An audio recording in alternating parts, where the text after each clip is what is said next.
Tanggal 20 Mei 2026, Hari Kebangkitan Nasional. Di hadapan sidang paripurna DPR yang dihadiri oleh pimpinan MPR, DPD, seluruh lembaga tinggi negara, dan ketua-ketua partai politik, Presiden Prabowo Subianto menyampaikan sesuatu yang kalau kita baca dengan cermat, ini bukan sekedar pidato pengantar APBN 2027. Ini adalah deklarasi.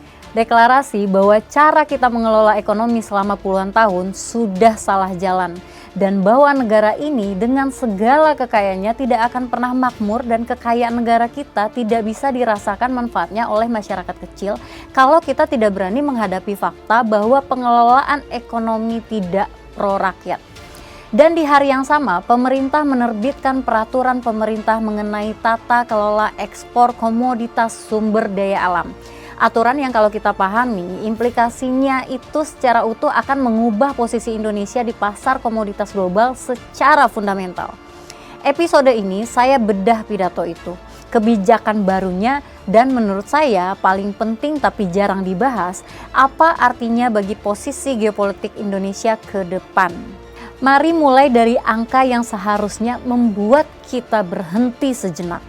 900 miliar dolar USD atau sekitar 16.000 triliun rupiah. Kebayang nggak seberapa banyak uang itu kalau ditumpuk? Itu estimasi kekayaan yang bocor dari Indonesia melalui under invoicing, under counting, transfer pricing, dan penyelundupan. Untuk konteks, 900 miliar dolar USD itu setara dengan lebih dari 3 kali APBN kita tahun ini. Ini bukan angka yang dibuat-buat, data dasarnya berasal dari PBB lewat mekanisme yang disebut mirror statistics, yaitu membandingkan apa yang Indonesia laporkan sebagai ekspor dan apa yang negara tujuan catat sebagai impor dari Indonesia. Selisihnya secara konsisten mencapai 50%, artinya setengah dari kekayaan yang kita ekspor tidak pernah tercatat, tidak pernah masuk ke kas negara, tidak pernah dirasakan rakyat. Presiden bahkan memberi contoh langsung dalam pidatonya. Katakanlah kita bisa bohong di pelabuhan Indonesia, kita bisa bohong di negara kita, kita kirim 10.000 ton batu bara, kita hanya laporkan 5.000 ton. Bisa di Indonesia, di sana tidak bisa, di sana dicatat. Itu terjadi pada kelapa sawit, itu terjadi hampir semua komoditas. Itu adalah penipuan di atas kertas. Lebih spesifik lagi, selama 22 tahun surplus perdagangan Indonesia mencapai 436 miliar dolar USD. Tapi yang mengalir keluar adalah 343 dolar USD yang benar-benar tinggal di Indonesia. Dari surplus 436 miliar dolar USD itu hanya 93 miliar dolar. Presiden menyebut fenomena ini sebagai outflow of national wealth. Beliau menambahkan bahwa ini bukan fenomena hari ini saja, ini sudah berlangsung lama, bahkan sejak Orde Baru. Yang menurut saya pribadi, ini adalah budaya yang sudah mengakar dan sulit diberantas, dan yang artinya jika diberantas akan memunculkan banyak musuh. Tidak heran ya, kenapa banyak serangan luar dan dalam ke presiden. Ini bukan krisis likuiditas, ini bukan kutukan sumber daya alam. Ini adalah kebocoran sistemik yang sudah diberikan terlalu lama oleh setiap pemerintahan sebelumnya. Dan sekarang akhirnya dihadapi secara langsung dan berani oleh Presiden Prabowo Subianto. Satu-satunya presiden yang berani dan gagah di podium terbuka menampar para pejabat deep state, oligarki, oknum dengan kenyataan dan fakta. Inilah yang menjelaskan paradoks yang selama ini membingungkan banyak orang dan yang menjadi fokus presiden hingga beliau menulis buku Paradoks Indonesia. Bagaimana bisa Indonesia tumbuh 5% selama 7 tahun berturut-turut, akumulasi 35%, tapi angka kemiskinan justru naik. Kelas menengah justru menyusut. Yang miskin makin miskin, yang kaya itu-itu saja, dan kelas menengah makin terjepit. Quote presiden, dan saya ingin Anda dengar ini langsung dari beliau. 7 tahun kali 5%, 35% ekonomi kita tumbuh. Tapi rakyat kita yang miskin tambah dari 46,1% naik jadi 49%, 3% naik. Yang kelas menengah turun Saya merasa setelah saya terima data-data ini, beberapa minggu setelah saya jadi presiden, saya merasa seolah saya dipukul di ulu hati saya.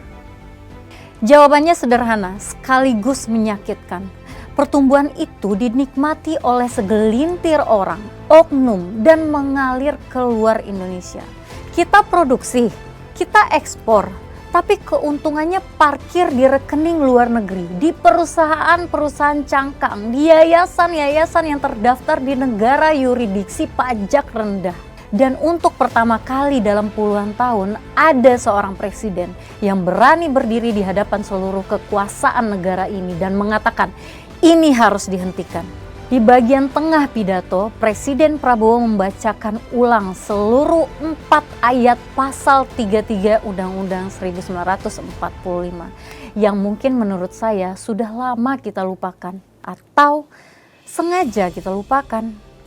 Bukan sebagai retorika, bukan sebagai nostalgia konstitusional, tapi sebagai cetak biru sistem ekonomi yang menurut beliau sudah kita hiraukan terlalu jauh, terlalu lama. Mari saya luruskan satu kesalahpahaman umum lebih dahulu. Pasal 33 bukan pasal anti pasar, bukan pasal anti swasta, bukan pasal komunis. Pasal 33 adalah pasal tentang arsitektur ekonomi nasional. Siapa yang menguasai apa untuk kepentingan siapa.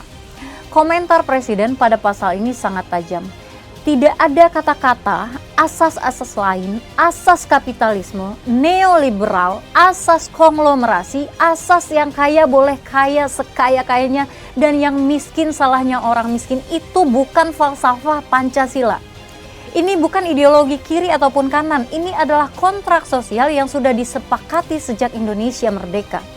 Fondasi yang sudah benar-benar dipikirkan oleh founding fathers kita. Bangsa kita ini, kekayaan alam Indonesia bukan milik siapapun yang kebetulan punya modal untuk mengeksploitasinya. Kekayaan alam Indonesia adalah milik seluruh rakyat Indonesia dan negara adalah walinya.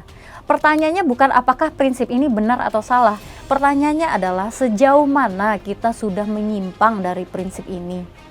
Jawabannya ada di angka-angka yang sudah saya sebutkan di awal tadi. Presiden menutup bagian ini dengan satu kalimat yang menurut saya kunci dari seluruh pidato. Ini adalah cetak biru ekonomi kita. Manakala kita menyimpang dari cetak biru ini, ya jangan salahkan siapa-siapa kecuali diri kita sendiri yang tidak mau menerima titipan amanah dari pendiri-pendiri bangsa kita. Ini yang membuat saya membaca pidato ini bukan sebagai pidato pengantar APBN biasa. Ini adalah pernyataan koreksi arah ekonomi Indonesia. Disampaikan di Hari Kebangkitan Nasional, di hadapan seluruh cabang kekuasaan negara. Ini momen historis yang besar. Presiden kembali membuktikan bahwa beliau tidak omon-omon. Diagnosis sudah, doktrin sudah, sekarang kebijakan konkretnya. Di hari yang sama dengan pidato 20 Mei 2026, pemerintah menerbitkan 2 aturan yang ditandatangani secara simultan. Aturan pertama, PP Tata Kelola Ekspor Komoditas Sumber Daya Alam. Mekanismenya sederhana di permukaan, tapi konsekuensinya besar. Tahap awal mencakup 3 komoditas, minyak kelapa sawit, batu bara, paduan besi, atau ferroalloy. Untuk ketiga komoditas ini, semua ekspor wajib dilakukan melalui BUMN yang ditunjuk pemerintah sebagai eksportir tunggal. BUMN itu sudah ditetapkan namanya PT Danantara Sumber Daya Indonesia atau DSI. Presiden menjelaskan mekanismenya ini sebagai marketing facility. Artinya, negara sekarang punya visibilitas penuh atas setiap transaksi ekspor untuk komoditas strategis ini. Tidak ada lagi ruang oleh oknum-oknum pengkhianat untuk melaporkan angka yang berbeda, sehingga under invoicing jauh lebih sulit dilakukan. Aturan kedua, Peraturan Pemerintah Nomor 21 Tahun 2026 tentang devisa hasil ekspor dari kegiatan pengusahaan, pengelolaan, dan pengolahan sumber daya alam. Ini adalah revisi kedua atas PP 36 tahun 2023 dan secara substantif jauh lebih kuat. Ketentuan utamanya, pertama, ekspor SDA non-migas wajib menempatkan devisa hasil ekspornya di sistem keuangan dalam negeri minimal 12 bulan dan untuk eksportir migas minimal 3 bulan. Kedua, penukaran devisa dari valuta asing ke rupiah dibatasi maksimal 50%. Dua PP ini bekerja sebagai pasangan. Yang pertama, mengunci pintu ekspor di satu titik kontrol BUMN. Yang kedua, mengunci devisanya tetap di sistem keuangan Indonesia. Mari kita lihat skalanya supaya jelas seberapa besar yang sedang dibicarakan. Oke, di tahun 2025 devisa dari 3 komoditas ini, minyak kelapa sawit 23 miliar dolar, setara dengan 391 triliun rupiah. Batu bara 30 miliar dolar, 510 triliun. Ferroalloy 16 miliar dolar, 272 triliun. Total lebih dari 65 miliar dolar USD per tahun. Itu setara dengan 1.100 triliun rupiah. Hanya dari 3 komoditas ini saja, bayangkan. Ini baru 3, yang lainnya belum dihitung. Presiden Prabowo menyebut potensi penyelamatan dari kebocoran sebesar 150 miliar dolar per tahun atau 2.600 triliun rupiah. Itu bukan angka kecil, itu lebih dari 1,5 kalinya APBN Thailand. Kalian bisa bayangkan betapa meruginya negara kita selama ini dengan sistem yang sudah berjalan. Dan ini penting untuk dicatat, kebijakan ini bukan aneh atau radikal dalam konteks global. Presiden sendiri menegaskan dalam pidato, apa yang dilakukan Indonesia hari ini bukan kebijakan yang aneh-aneh, bukan kebijakan luar biasa. Ini adalah praktik yang sudah dilakukan banyak negara. Ini adalah kebijakan akal sehat, sumber daya alam milik kita. Kita yang harus menentukan kemana sumber daya alam ini dijual. Beliau menyebut 9 negara yang sudah mengaplikasikan ini seperti Saudi Arabia, Qatar, Rusia, Aljazair, Kuwait, Maroko, Ghana, Malaysia, hingga Vietnam. Saudi Aramco, Qatar Energy, Gazprom, Sonatrach, Petronas, Petrovietnam, semua itu adalah BUMN yang mengkonsolidasikan ekspor komoditas strategis negara mereka. Yang berbeda bukan substansi kebijakannya, yang berbeda adalah Indonesia akhirnya melakukan apa yang sudah lazim dilakukan negara-negara berdaulat lain selama puluhan tahun. Artinya, founding fathers kita memikirkan fondasi perekonomian Indonesia yang visioner. Sekarang masuk ke bagian yang menurut saya paling jarang dianalisis media mainstream. Padahal ini adalah implikasi paling fundamental dari kebijakan ini. Apa artinya PP ini bagi posisi geopolitik Indonesia? Mari mulai dari fakta strategisnya. Indonesia duduk di atas peta komoditas yang sangat unik secara global. Nikel, data USGS 2024 menunjukkan Indonesia memproduksi 60,2% pasokan nikel global. Hampir 2/3 produksi nikel dunia berasal dari Indonesia. Produksi nikel Indonesia pada tahun 2025 bahkan mencapai 2,5 juta ton. Bandingkan dengan Filipina di urutan kedua dengan 270.000 ton. Selisihnya bukan tipis, Indonesia adalah pemain dominan. Sawit, USDA mencatat Indonesia memproduksi 45,5 juta ton minyak sawit di 2024. Itu 57% produksi global. Malaysia hanya memproduksi 27% sawit dunia. Bahkan untuk ekspor, di semester pertama 2025 Indonesia itu menyumbang 62,53% total ekspor sawit global. Setiap kebijakan kita langsung berdampak pada rantai pangan dan biofuel di seluruh dunia. Sekarang dengan data dominasi sawit ini, masih ada yang mau mengejek nyawit-nyawit. Batu bara termal contoh lainnya. International Energy Agency dan data perdagangan global menempatkan Indonesia sebagai eksportir batu bara termal nomor 1 dunia. Di 2024 saja kita mengekspor sekitar 555 juta ton, rekor tertinggi sepanjang sejarah. Pasar energi Asia terutama Cina, India, Jepang, Korea Selatan itu sangat bergantung pada pasokan kita. Bauksit, timah, tembaga, posisi top tier global di hampir semua mineral strategis. Dengan kata lain, Indonesia adalah commodity superpower yang selama ini bertindak seperti commodity peasant. Dengan kata lain juga, Indonesia tidak akan dibiarkan independen mengelola kekayaan sebesar ini. Gak heran, banyak gangguan asing ketika kita berusaha untuk berdikari.